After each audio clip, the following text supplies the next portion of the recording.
ubuhinga bwa none munsi natwateguye ku bijanye n'impuzu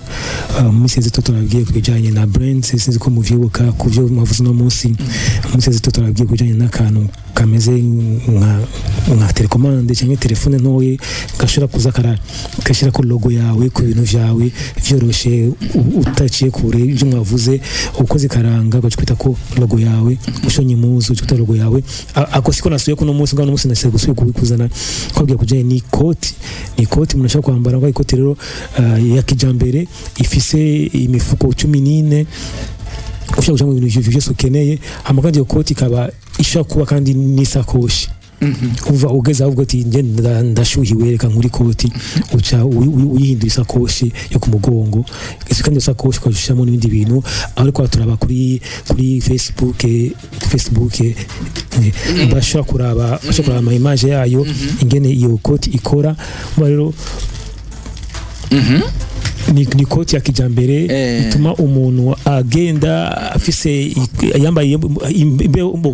fatenga nk'abantu cyane nka bakunda kuja mu misozi kuja abantu baruguru barantu hakanye cyane iyo koti yagufasha ona aho abako baturaba aho umuntu aba yayigize isakoshi iyo ni koti iba isakoshi ugaca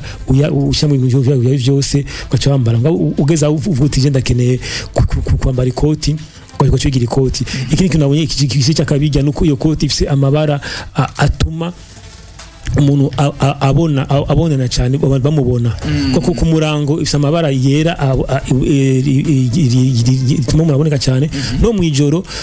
barakubona kugira wirinde isanganya wirinde ko imiduga ngo iguca ko cyangwa iki mwijoro uraboneka neza cyane aho uri hose hama araso n'undi buhinga ushobora gushiramo ubukusine na protection nk'umuntu azi ko we akunda ikinga cyangwa imoto kesho abona abantu bagera uguru bari ku mamoto bambaye n'amakoti iyo ituma ushamo utuntu ku mugongo no mu maboko kugira hamugira isanganya ntuvuneke cyangwa ntugire imvune zikomeye nk'umuntu ubona ngaho n'umuntu we ubona ashizemo ko no kwita ko n'inyundo ntashobora ngo iyo nyundo ukwese kuyo sima iri munsi igakimana kuko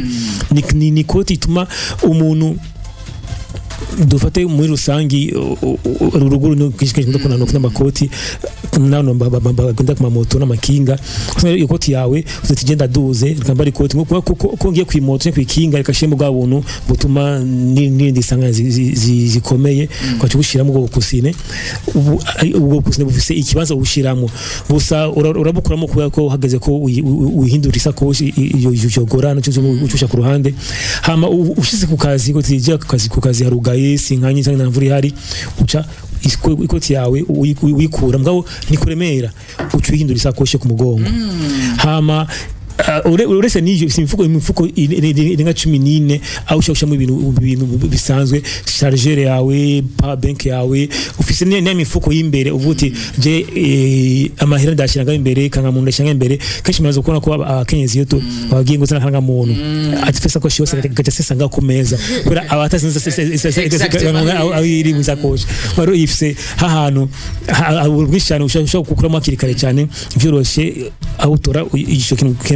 mugabo rero icyo nabonye kigoye kuri koti no kwiziyimvye irazimvye iri ku mahera $156 y'amadolari asha mutaye n'umuteka kandi ni mbaro mugabo ku muntu w'imoto ushobora ya moto nini bati irafise n'amaga wambara kugira amaboko nakanye keshi maze ko umuntu ari ku moto aduze nk'ibugarama amaboko arakanya cyane bityo tumakisho bambara amaga ifise n'amaga yayo uwambara kugira ntukanye ariko n'umutaye mwiza kuko ukingira ubuzima bw'umuntu uba nk'umuntu agenda n'amaguru n'umutaye uremereye kwa umuntu yaguze moto y'imiliyoni zingahe uko shagura niyo koti y'idolari 150 tuyitege ryari uri mu bundi ashaka ironka shaka komanda kuri Amazon weekend hito Jackpack nishinsha mu gitwa outer outer alternative